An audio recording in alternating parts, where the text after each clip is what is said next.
चलो भाई, तो आज का लेक्चर स्टार्ट करते हैं। तो आज का लेक्चर हो जाएगा सोनिक बूम। ठीक है, तो छोटा सा टॉपिक है, चलो देखते हैं क्या है। तो जैसा कि आपको पता है कि वेव फ्रंट्स क्या होते हैं भाई। तो आपको पता है कि कोई भी सोर्स जब वेव्स को एमिट करता है तो उन सारे पार्टिकल्स का लोकस जो सेम फेज में है उनको हम लोग क्या बोलते हैं, वेव फ्रंट्स बोलते हैं। फॉर एग्जांपल मान लीजिए कि ये जो आपको पहला केस दिख रहा है ना, तो जो पहला केस है उसमें जो सोर्स है वो सोर्स मान लीजिए रेस्ट पर है। ठीक, ये सोर्स जो है वो रेस्ट पे है। ठीक, चलिए इसको थोड़ा सा देख लेते हैं अच्छे से। सोर्स जो है वो रेस्ट पे है। अच्छा, अब ये जो सोर्स रेस्ट पे है उसमें क्या हो रहा होगा कि ये सोर्स मान लीजिए कि एक वेव एमिट किया, है ना, एक वेव एमिट किया और टी टाइम अगर उस वेव को मिल गया तो वो कितना डिस्टेंस ट्रैवल कर जाएगा, c t, where c is speed of sound. सही है, कोई भी वेव, जरूरी नहीं कि स्पीड ऑफ साउंड ही हो, कोई भी वेव का जो वेव फ्रंट है वो इसी टाइप से नजर आएगा, है ना। फिलहाल सोनिक बूम का बात कर रहे हैं तो साउंड वेव का बात कर रहे हैं, तो ये सी टी हो गया। उसके बाद उसके बाद हम लोग क्या बोल सकते हैं कि मान लीजिए कि जो दूसरा वेव फ्रंट है, ये जो दिख रहा है ना आपको, पहला दूसरा तीसरा, बेसिकली ये पहला है अगर आप ध्यान सोचो तो। क्यों? क्योंकि ये शायद इसको निकले हुए बहुत टाइम हो गया। मान लीजिए कि हर एक टी टाइम पर वेव फ्रंट्स निकल रहे हैं, तो इस ये जो आपको पहला दिख रहा है वो एक्चुअली इसको टी टाइम ही मिला है अभी। जो दूसरा आपको दिख रहा है उसको एक्चुअली टू टी टाइम मिल चुका है, और जो तीसरा वेव फ्रंट दिख रहा है उसको शायद थ्री टी टाइम मिल चुका है ना। तो while source is at rest, यहाँ पे हो क्या रहा है कि ये जो सोर्स से निकला हुआ वेव फ्रंट्स है, पहला जो वेव है उसने कुछ डिस्टेंस ट्रैवल किया, उसने अब तक c into three T distance travel किया है। क्यों? क्योंकि पहले ये वेव भी पहले इस जगह पे ही था और यहाँ से होने से पहले भी यहीं पर था। ऐसा क्यों? क्योंकि जब वो वेव ट्रैवल कर रहा होगा तो टी टाइम में पहले वो ये वेव फ्रंट बनाया होगा, है ना। फिर अनदर टी टाइम के बाद, क्योंकि ये वेव फ्रंट्स अभी भी स्प्रेड कर रहे होंगे विथ स्पीड सी, तो ये वेव फ्रंट जब ये टू टी टाइम ट्रैवल कर लेगा तब तक में जो नया वेव फ्रंट है वो टी टाइम ट्रैवल कर लेगा। क्योंकि आप समझिए, जब ये वाला जो वेव फ्रंट दिख रहा है आपको, जब ये पहला वेव फ्रंट था तो दूसरा वेव फ्रंट इस जगह से निकलने वाला है सोर्स से। तो जैसे ही दूसरा निकलेगा ये अपना स्पीड ट्रैवल कर रहा होगा, तो क्योंकि टी टाइम में ये फिर से सी टी ट्रैवल कर लेगा तो ये वेव भी एक नया वेव फ्रंट बना देगा, एक सोर्स। तो ये जब दूसरा वेव यहाँ आएगा तो पहला वेव यहाँ पहुँच चुका होगा। फिर इस वेव को अगर टी टाइम मिला तो इस वेव को भी टी टाइम मिलेगा और फिर एक नया वेव फ्रंट यहाँ तैयार हो जाएगा। तो this is how wave fronts produce होते जा रहे हैं। तो आपको इस तरह से इमेजिन करना पड़ेगा, ठीक है। कोई एनिमेशन देख के आप तब समझ जाओगे कि क्या चल रहा है वहाँ पर। अच्छा, इसका मतलब क्या है कि अगर सोर्स मूविंग है, फॉर एग्जांपल इस जगह पे आता है, तो ये सोर्स समझ में आया, ये रेस्ट पर है। क्यों? क्योंकि सारे वेव फ्रंट्स एक ही जगह से निकल रहे हैं, सोर्स रेस्ट पर है। दूसरे मान लीजिए जो सोर्स है वो एक्चुअली इस तरफ मूविंग है, सोर्स इस तरफ जा रहा है ना, सोर्स इज मूविंग, और जो सोर्स का जो स्पीड है वो स्पीड ऑफ साउंड से कम है अभी हम लोग मान रहे हैं। तो इस जगह पे क्या होगा, इसने पहला वेव यहाँ पे एमिट किया होगा, दूसरा वेव यहाँ पे कहीं एमिट किया होगा और तीसरा वेव कहीं यहाँ पे एमिट किया होगा, है ना। तो यहाँ पर क्या होगा कि पहला वेव, फिर से वही चीज़ कि पहला वेव फ्रंट जो होगा वो इस पॉइंट को सेंटर मान के स्प्रेड होता जाएगा। क्यों? क्योंकि इस वेव फ्रंट को यही लगा है कि सोर्स जो है वो इस जगह पे है। सही है कि नहीं है? तो कितना टाइम इसको मिल गया, थ्री टी। दूसरे वेव को कितना मिला, टू टी, और पहले को टी जो अभी फ्रेश है, एकदम अभी भी आया। सही बात है। अब देखिए, हुआ ये है कि यहाँ का ये जो सोर्स था पहले, यहाँ पर इसने एक वेव एमिट किया, है ना। तो इसको पहले टी टाइम मिला, फिर एक टू टी टाइम मिला और फिर थ्री टी टाइम मिला, है कि नहीं। इस तरह से वो स्प्रेड किया। अच्छा, अब देखिएगा, अब जो दूसरा वेव आपको दिख रहा है, ये वाला, ये जो दूसरा वेव फ्रंट आपको दिख रहा है, वहाँ वो तब तैयार हुआ जब ये सोर्स था, है कि नहीं। और इस सोर्स से इतने रेडियस से, क्योंकि वो इसको सेंटर मान के स्प्रेड हो रहा है, ये समझ में आ रहा है, इसको सेंटर मान के क्या हो रहा है, स्प्रेड हो रहा है। तो जब ये स्प्रेड होता जाएगा इसको सेंटर मानकर, तो अब आप थोड़ा सा इमेजिन कीजिएगा क्या हो रहा है यहाँ पर, कि ये जो डिस्टेंस होगा वो डिस्टेंस कितना होगा, थोड़ा सोचते हैं।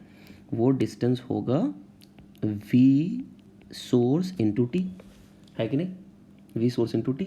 अब यहाँ पे जाके जब वो दूसरा वेव फ्रंट तैयार कर रहा होगा तो पहला वेव कुछ डिस्टेंस ट्रैवल किया होगा, अब लेट्स से कि हम लोग यहाँ पे बोल सकते हैं कि इसको सेकंड पेज में हम लोग देखते हैं कि यहाँ पे क्या चला, कि जो पहला वेव इसने एमिट किया है ना, वो ऐसा कुछ हुआ, और ये डिस्टेंस जो है वो है ct, है ना।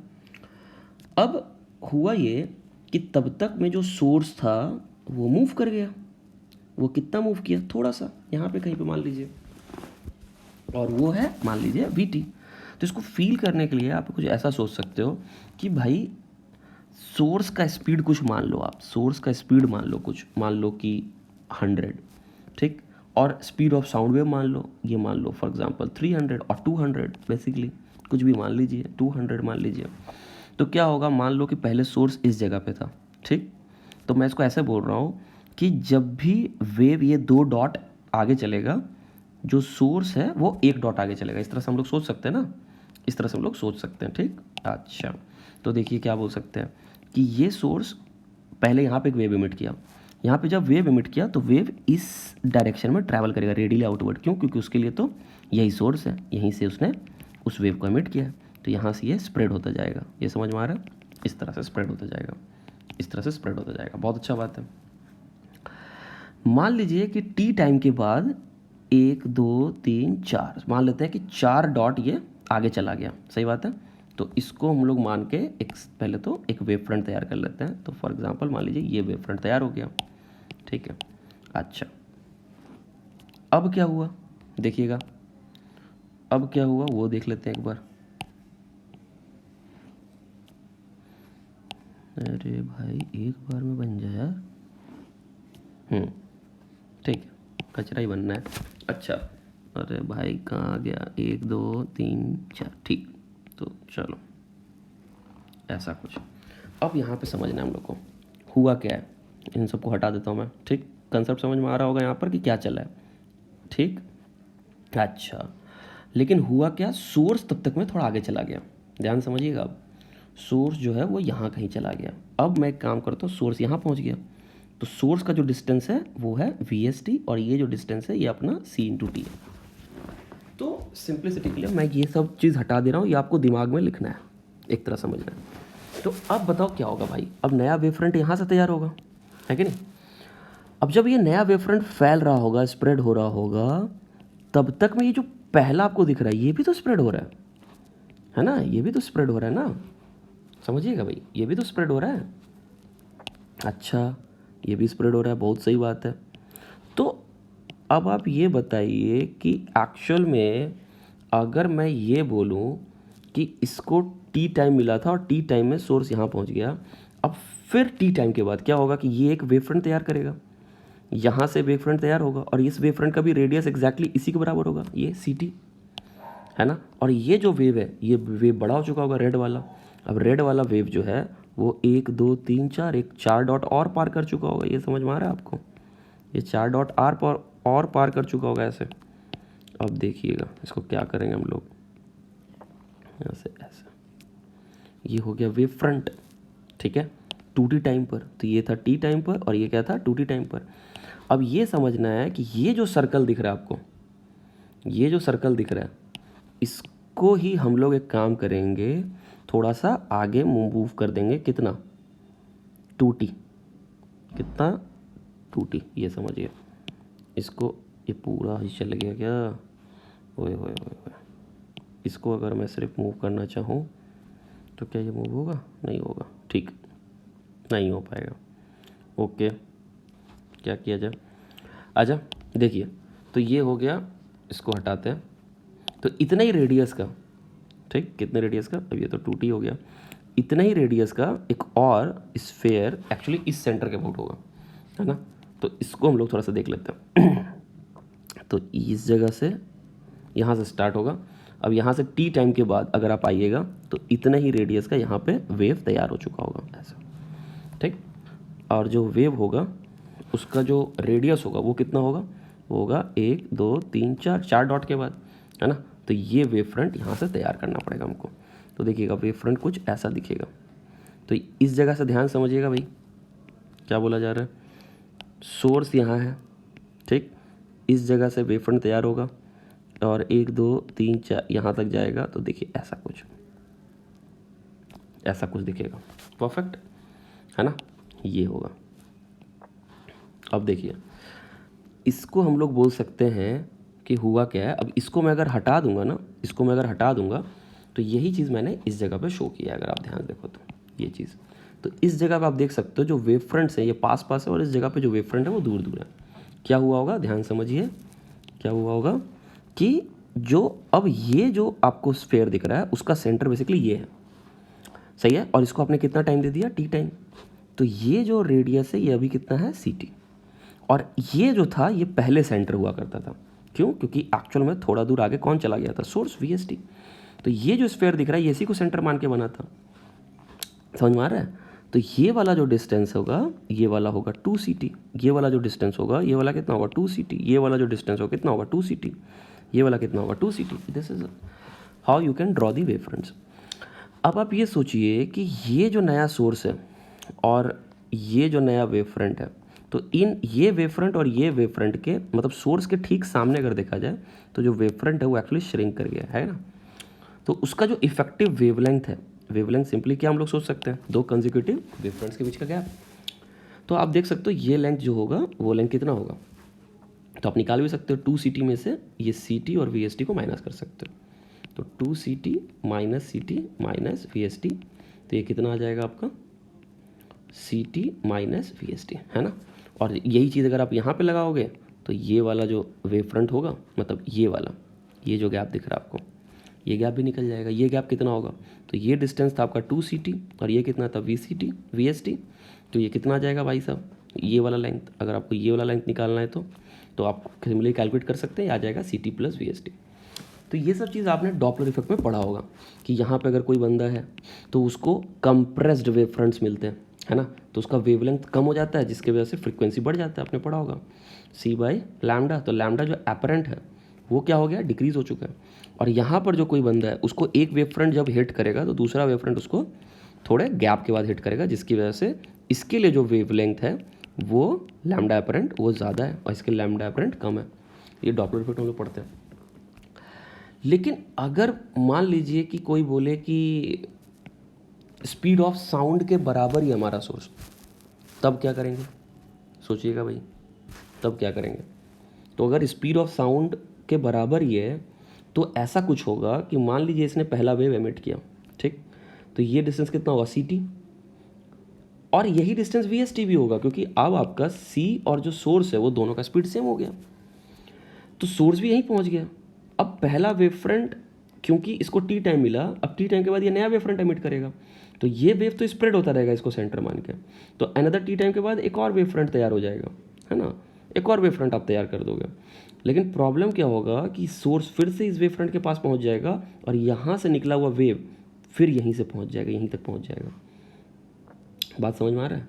तो इसमें जो वेव फ्रंट दिखेंगे आपको कुछ ऐसे नज़र आएंगे, कुछ ऐसे नज़र आएंगे कि ये हो गया आपका पहला वेव फ्रंट और ये हो गया आपका दूसरा वेव फ्रंट, ये हो गया आपका तीसरा वेव फ्रंट, ये हो गया आपका चौथा वेव फ्रंट, ये हो गया आपका पांचवा वेव फ्रंट।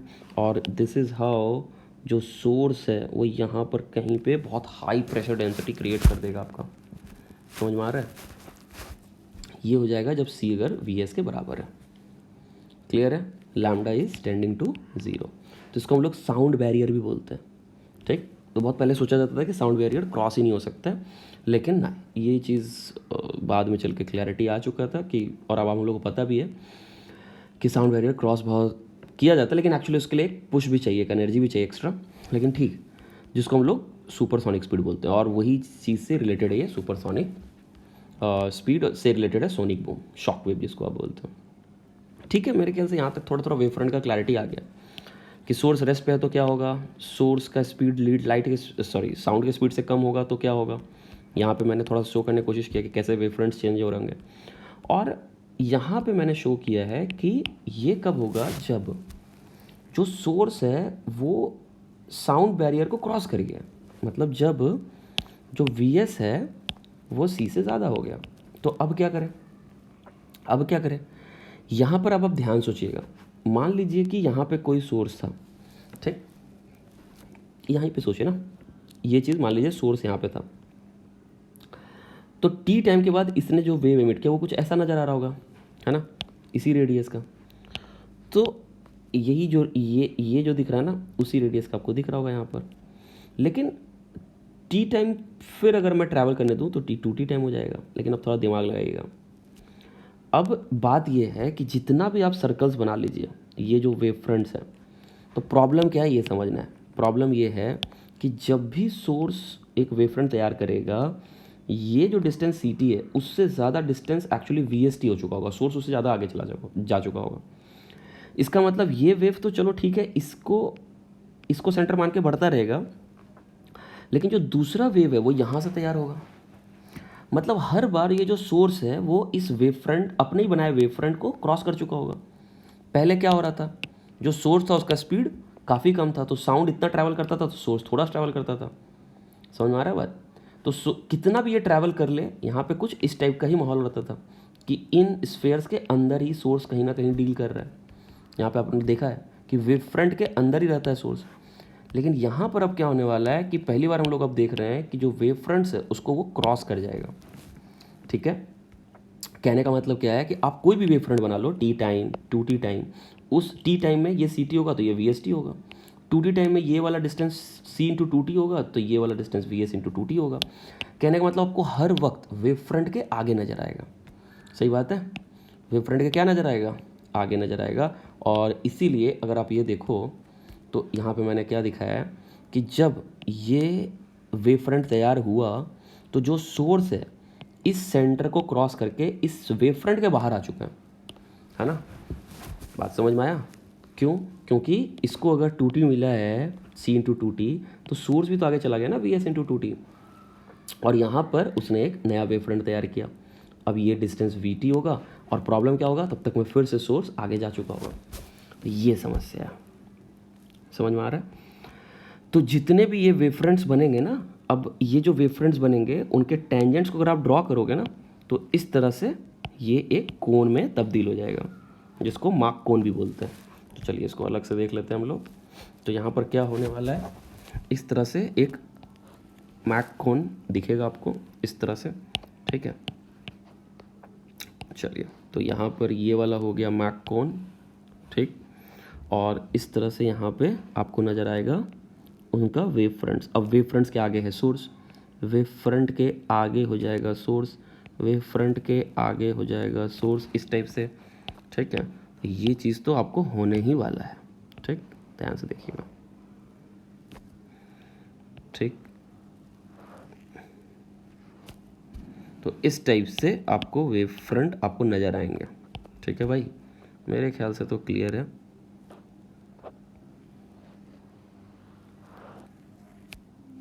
चलिए अब देखिए, तो यहाँ पे क्या किया हमने, इन टेंजेंट्स को क्या किया, ड्रॉ कर दिया। इन टेंजेंट्स को ड्रॉ कर दिया, इन टेंजेंट्स को ड्रॉ कर दिया। और जब इन टेंजेंट्स को हमने मिलाया तो यहाँ पर कहीं पे सोर्स नज़र आएगा। ठीक है, सोर्स अपने ही वेवफ्रंट के बाहर है, मतलब अपना ही साउंड शायद सुनाई नहीं दे रहा होगा उसको, इस टाइप से कुछ हो रहा होगा शायद। अच्छा, तो यहाँ पर अगर आप देखिएगा तो ये जो पूरा का पूरा जो शेप दिख रहा है ना, कोनिकल शेप, ये पूरा मूविंग होगा इस तरह से। अगर कोई मान लीजिए, इसको इमेजिन ऐसे ही करना है कि कोई मान लीजिए जेट है, ठीक, वो अगर आगे जा रहा है सुपरसोनिक स्पीड से, तो ये कुछ इस तरह से स्पीड से ट्रैवल कर रहा होगा। तो जब ये स्पीड से ट्रैवल करेगा तो ये जो आपको दिख रहा है ना कोनिकल वेव फ्रंट्स, ये भी इस तरह से मूव कर रहे होंगे। ठीक है, सुपरसोनिक वेव फ्रंट्स हैं ये सब। बात समझ में आ गया? ये तो पक्का होने वाला है। तो ये पूरा सोर्स आगे जाएगा। ठीक, ये हो गया आपका सोर्स। ठीक, और इनसे जो भी ये इस तरह से आप सोच सकते हो, जैसे वाटर में रिपल्स बनता है वैसे ये वेव फ्रंट्स होगा। तो ये वेव फ्रंट्स उस तरह से आगे बढ़ रहे होंगे, ये फैल रहे होंगे, और ये फैल रहे होंगे, तो ये जो कोन है वो भी आगे की तरफ फैल रहा होगा। ठीक, इस तरह से आप समझ रहे होगे। अच्छा, अब क्या है इसमें, अगर थोड़ा सा मैथ्स वैथ्स लगा ले तो देखिएगा, तो ये जो चीज़ दिख रहा है, और एक चीज़ तो चीज़ समझ लीजिएगा, मार्क नंबर भी होता है एक। मार्क नंबर क्या हो जाता है कि speed of source by speed of sound. मतलब अगर मान लीजिए आपका जो सोर्स है वो speed of light, speed of sound से ही जाने लगे, तो ये हमेशा 1 हो जाएगा। अगर ये कम है, VS अगर C से कम है, तो जो मार्क नंबर होता है वो आपका 1 से कम होता है। VS अगर आपका C से ज़्यादा है तो मार्क नंबर 1 से ज़्यादा है। तो this is how you can calculate mark number. और ये जो दिख रहा है इसको हम लोग बोलते हैं मार्क कोन। ठीक, ये वाला चीज़। तो इसे ही बोलते हैं शॉक वेव का वेव फ्रंट, ठीक है। ये जो दिख रहा है आपको ये है, इसमें आपने ये सभी सेम फेज वाले पार्टिकल्स का क्या किया है, आपने एक वेव फ्रंट तैयार कर लिया है, ठीक। मतलब कभी भी आप देखोगे वाटर में अगर कोई बतख है वो तैर रहा है अगर, तो वो भी अगर वाटर के रिपल्स से ज़्यादा स्पीड से दौड़ता है, तो जो रिपल्स है वो इस तरह से कोनिकल, या बोट कभी ट्रैवल करते हैं आपने देखा होगा, तो बोट जब ट्रैवल करता है तो वो इस तरह से कोनिकल वेव फ्रंट एमिट करता है, ठीक है। कोई बात नहीं, ये सब हटाइए। चलिए अब इसमें फर्दर थोड़ा कैलकुलेशन देख लेते हैं। तो कैलकुलेशन के नाम पे कुछ नहीं है, जैसे मान लीजिए कि यहाँ से सोर्स ट्रैवल किया, ठीक है। तो अब क्या होगा कि ये वाला जो डिस्टेंस दिख रहा है आपको, ये डिस्टेंस, कोई भी डिस्टेंस, जैसे ये वाला डिस्टेंस और ये डिस्टेंस, क्या होता है, सोर्स बाहर आ जाता है वेव फ्रंट से, ठीक है। तो जितने टाइम में मान लीजिए जो वेव है वो यहाँ गया, उतने टाइम में सोर्स यहाँ गया। यहाँ से इमेजिन कीजिए, सोर्स जितने देर में वेव फ्रंट यहाँ गया उतने देर में सोर्स यहाँ से यहाँ आ गया, जितने देर में वेव फ्रंट यहाँ गया सोर्स यहाँ आ गया, जितने देर में वेव फ्रंट यहाँ गया सोर्स इस जगह पे आ गया, है ना।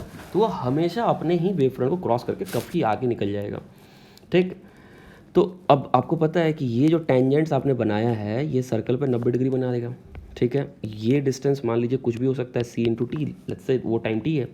उतने ही टाइम में ये जो सोर्स है ये कितना डिस्टेंस ट्रैवल कर जाएगा, ये डिस्टेंस, ठीक है। ये डिस्टेंस हो जाएगा v इंटू टी, ठीक। अब ये जो कोन का एंगल दिख रहा है थीटा, मार्क एंगल हो सकता है, तो थीटा हम लोग बोल सकते हैं साइन थीटा कितना हो जाएगा, साइन थीटा हो जाएगा c t by v t, ठीक है। तो ये हो जाएगा सी बाई वी, समझ में आ गया भाई साहब। तो ये हो गया सी बाय वी, क्लियर। ये है सीन, बस। अब मान लीजिए कि अब सवाल आता है एक दो, सवाल क्या है वो देख लेते हैं, ठीक है। तो सवाल मान लीजिए कि ऐसा कुछ आ जाए और एक चीज़ समझना है कि कोई आदमी अगर है, मतलब ये कौन तो इस तरह से स्प्रेड हो रहा होगा, कोई आदमी मान लीजिए ग्राउंड पर है, तो जब भी ये वाला ये जो पूरा वेव फ्रंट है ये जब आगे निकलेगा तो ये इसको हिट करेगा, मतलब सोर्स जब आगे होगा तो उसके बाद इसको ये वेव फ्रंट्स हिट करने वाले हैं, समझ में आया। मतलब कोई भी एरोप्लेन इस तरह से अगर उड़ता है तो उसका जो इस तरह से ये जो शॉक वेव्स है यहाँ पे कोई रिसीव करता है ना।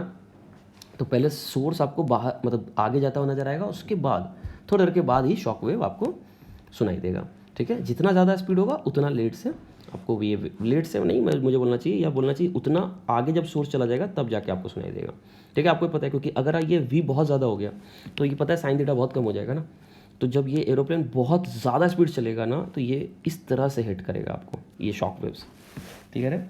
तो इन रीजन्स में प्रॉब्लम क्या होता है, शॉक वेव्स इसलिए बोलते भी हैं, इन रीजन्स में प्रॉब्लम क्या हो रहा है।